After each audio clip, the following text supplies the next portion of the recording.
Hi guys, I know that many people have financial problems.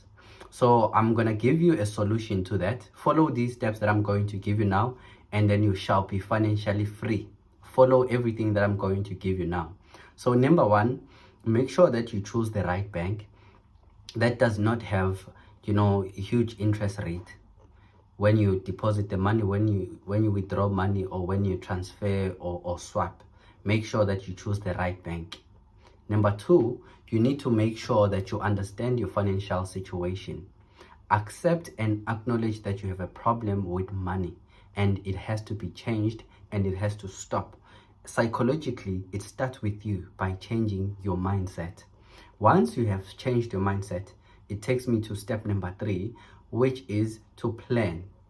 Every day and every week and every month, you need to plan on how you're going to use your money. Even when you're swiping a bread in the store, you need to know that it has been catered for, in the plan. It's there. So you need to have a budget. Have a budget. It's very, very important. And then you set up goals. Number one, you set up goals on covering all your basic needs, your debts, paying all your debts.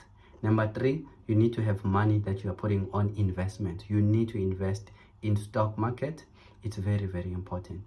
Number four, you need to save money for emergencies or other crucial issues that you might come across. You need to have a retirement a plan. It's very important. You need to have insurance plan. You need to pay all your insurance, very important insurance. And then if you have children, you need to make sure that you have educational plan or money that is set aside for education of your children and grandchildren. It's very important.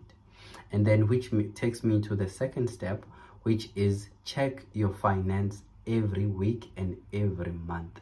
Check whether you are still within the range. You know exactly that you are spending, the money in the right way. You need to check them every time, every week, that you are going according to plan.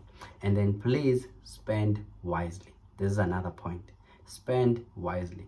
Don't go, with the peer pressure or anything like that. Spend wisely. And then the next step is make sure that the monthly expenses does not exceed the income that you are getting. Make sure. And then lastly, you use a snowball method to pay all your debt. You start with small debts, you pay them off, and then you take the money that you were paying for a small debt, you multiply that and pay another bigger debt until you get to the biggest debt. That's how you get financially free. Thank you guys. I hope this was helpful. Bye.